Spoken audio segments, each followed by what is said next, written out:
नमस्कार। तो आपने पिछला सेशन देखा, रेडी हैं आप लोग नेक्स्ट सेशन के लिए? आइए चलते हैं अगले वर्ड की ओर।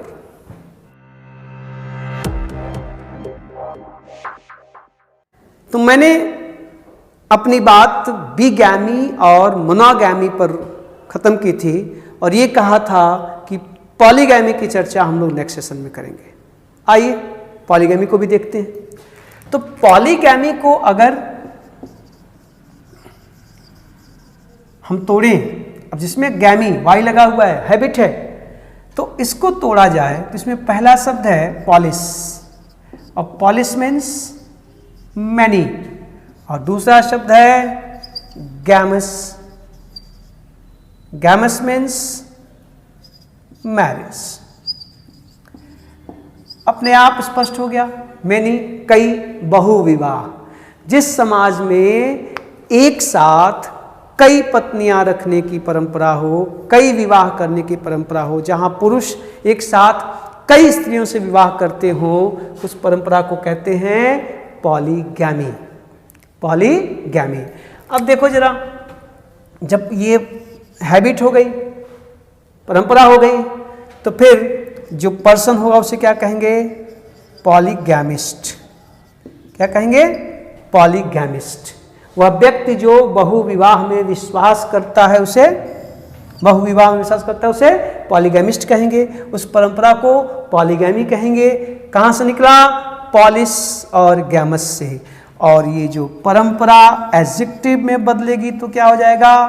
पॉलीगैमस। ठीक? जो एटीट्यूड होगा, जो ओपिनियन होगा, वो पॉलीगैमस होगा। जो पर्सन होगा वो पॉलीगैमिस्ट होगा, और जो परंपरा होगी वो पॉलीगैमी होगी। मैंने इस शब्द को क्यों रोक लिया था उस सेशन में? क्योंकि इससे जुड़े हुए कुछ और भी शब्द यहाँ पे जानने जरूरी है। पॉलीगैमी को आपने देख लिया। अब देखो जरा, ये जो पॉलीगैमी है, इस पॉलीगैमी के बदले कुछ लोग पॉलीजिनी शब्द का प्रयोग करते हैं। पॉलीजिनी। अब सवाल है कि पॉलीजिनी को तोड़ा जाएगा तो उसमें से गैमस तो निकलेगा नहीं, उसमें से गायनी निकलेगा। देखें जरा, यहाँ पर पॉलीगैमी था, वहाँ पर अब पॉलीजिनी। तो आप POLYGYNY पॉलीजिनी, देखिए इन दोनों शब्दों में। तो पॉलीजिनी को तोड़ा जाए तो इसमें पहला शब्द है पॉलिस मीन्स मेनी, और दूसरा शब्द है गायनी मने उमन। पॉलिस और गायनी। ठीक? तो अब यहां पर देखिए स्त्री शब्द है। तो एग्जैक्टली मामला यह है कि जो ओरिजिनल इंग्लिश थी बहुविवाह की, वो पॉलीजिनी थी, लेकिन मॉडर्न समाज में इस शब्द का प्रयोग नहीं किया जाता।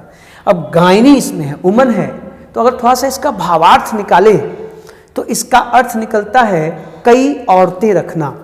ये थोड़ा अपमानजनक है। इस शब्द में गैमस है, विवाह है, और विवाह एक सामाजिक मान्यता को प्रदान करता है ना? तो ये शब्द थोड़ा सा ऑफेंसिव है। इस वर्ड का प्रयोग धीरे धीरे प्रयोग करना बंद हो गया। वास्तव में जो ओरिजिनल इंग्लिश थी बहुविवाह की, वो पॉलीजिनी थी।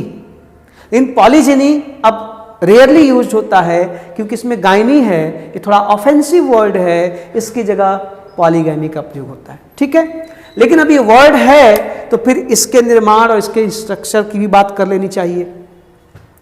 तो पॉलीजिनी हैबिट होगी, तो फिर इसका पर्सन क्या कहलाएगा? पॉलीजेनिस्ट। शब्द तो बनाना सीख ही लीजिए। और इसका एडजेक्टिव दो बनेगा, एक पॉलीजेनिस्टिक, ये देखिए पॉलीजेनिस्टिक, और एक बनेगा पॉलीजिनस। ध्यान से, जैसे मिसोजिनस और मिसोजिनिस्टिक बन रहा था, वैसे ही पॉलीजेनिस्टिक और पॉलीजिनस ये शब्द बनेंगे, एडजेक्टिव बनेगा पॉलीजेनिस्ट। ठीक है? ये वर्ड्स देख लीजिए और ये जानिए कि इन वर्ड्स के बदले पॉलीजेनिस्ट के बदले, पॉलीजेनिस्ट के बदले, पॉलीजेनिस्टिक के बदले, पॉलीजेनस के बदले हम आज पॉलीगैमी, पॉलीगैमिस्ट और गेमस का प्रयोग करते हैं। क्लियर? अच्छा, इस पॉली से एक और शब्द प्रयोग किया जाता है, संभालते चलिएगा। एक और शब्द प्रयोग किया जाता है जो आपको जानना चाहिए, वो शब्द है पॉलीएंड्री। क्या है? पॉलीएंड्री। अब ये पॉलीएंड्री में भी पॉलिस है, आइए जरा इसको भी तोड़ ताड़ के देख लिया जाए कि क्या मामला है इसमें। तो आप जब इसको तोड़ेंगे तो जो पॉलीएंड्री है, POLYANDRY, पॉलीएंड्री, देखिए ये भी एक हैबिट है, पॉलीएंड्री ये भी एक हैबिट है। इसको भी तोड़ दीजिए। तो इसमें पहला शब्द है पॉलिस मीन्स मेनी, और दूसरा शब्द है एंड्रोस मने मेल। एंड्रोस मीन्स मेल, पुरुष। ये बड़ा इंटरेस्टिंग वर्ड है साहब।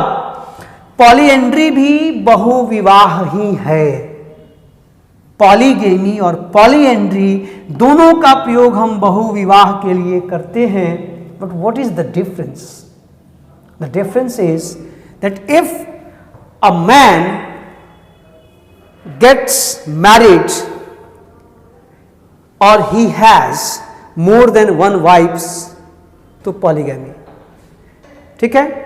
जब एक पुरुष कई स्त्रियों से विवाह करता है तो पॉलीगैमी है, और जब एक स्त्री का विवाह कई पुरुषों से कर दिया जाए तो पॉलीएंड्री है। बस हमारी है, यहां पर पुरुष एक स्त्री कई, यहां पर स्त्री कई पुरुष एक। उदाहरण के लिए राजा दशरथ का विवाह पॉलीगैमी का उदाहरण है। मुगल काल में तमाम जो शासक हुए वो पॉलीगैमी, एक ही बादशाह की कई बेगमें ना। और महाभारत में द्रौपदी का विवाह पॉलीएंड्री का उदाहरण है। पांचाली, एक द्रौपदी की शादी 5 पांडवों से हो जाती है, वो क्या थी? पॉलीएंड्री।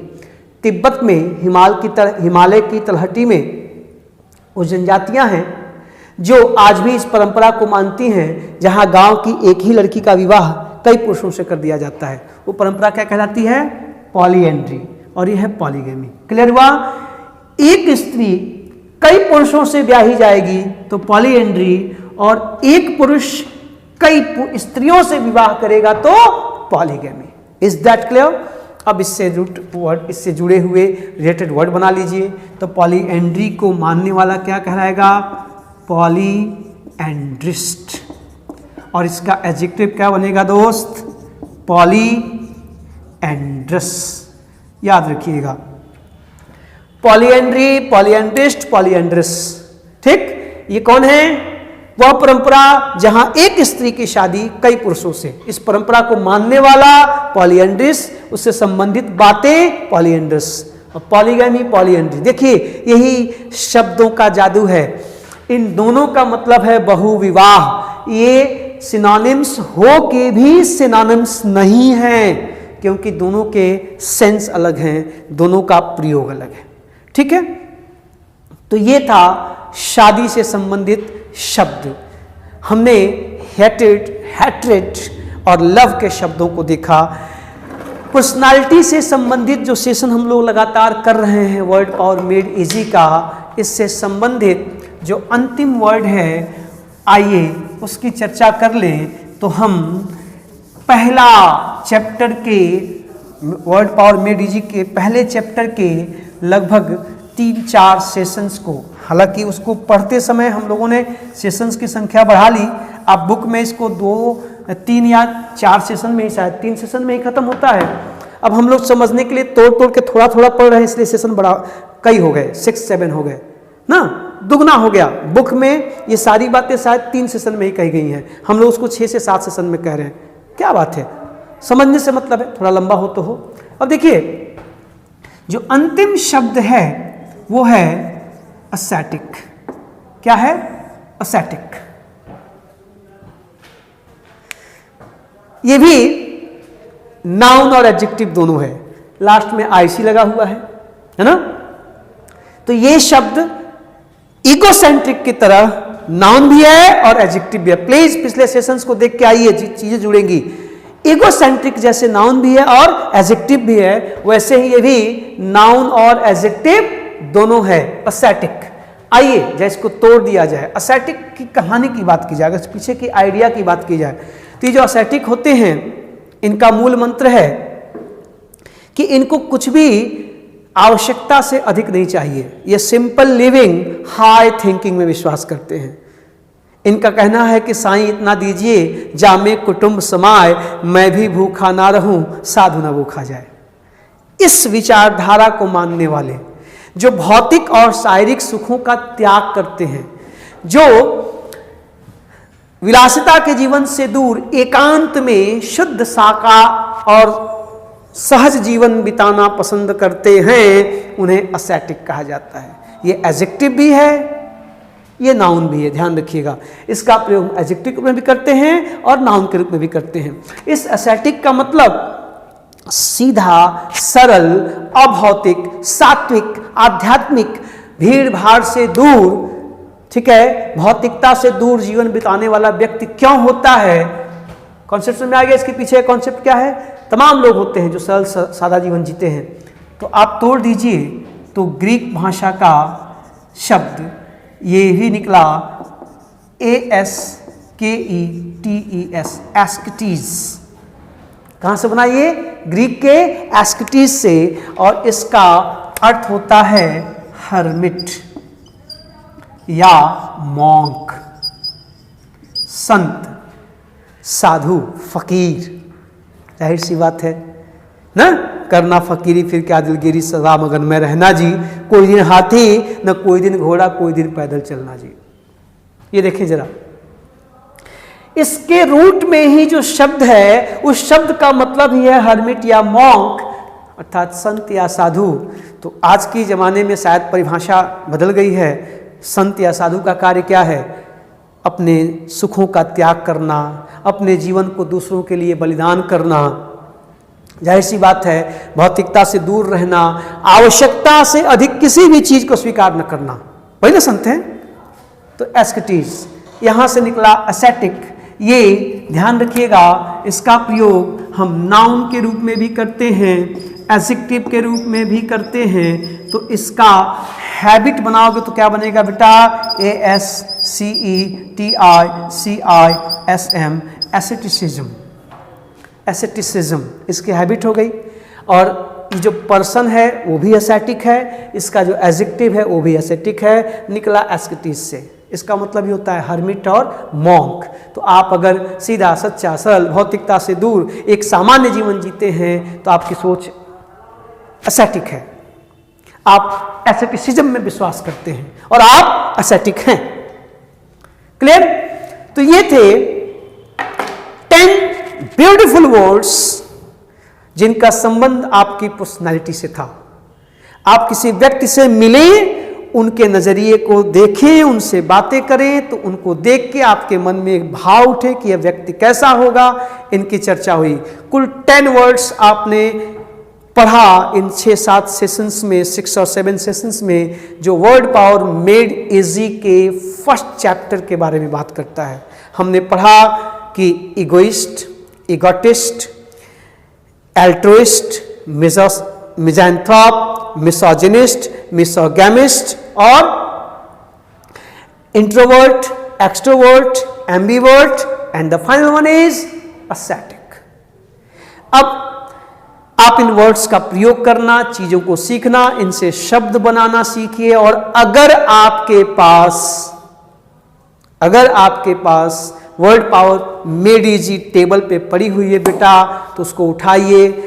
उस बुक में हर सेशन के बाद एक्सरसाइजेस दी गई हैं जहां पर आपको वर्ड्स बनाना, रूट्स को पहचानना, नए वर्ड्स बनाना, वर्ड फॉर्मेशन करना, इसका टेस्ट है। उसको करने की कोशिश करिए। कोई एक्सरसाइज नहीं कर पाते हैं, उसमें समस्या आती है, तो आप उसकी फोटो क्लिक करके कमेंट बॉक्स में डालिए, सवाल करिए। आप संस्था से जुड़े हैं तो आप व्हाट्सएप के द्वारा भी अपने सवाल भेज सकते हैं, मैं उनका निराकरण करूंगा। ये सेशन समाप्त हुआ और चैप्टर भी समाप्त हुआ। अब इसका जो दूसरा चैप्टर है जो डॉक्टर्स के बारे में बात करता है, उसकी चर्चा हम लोग आगे के दिनों में करेंगे। मिलते हैं अगले सेशन में। Thank you.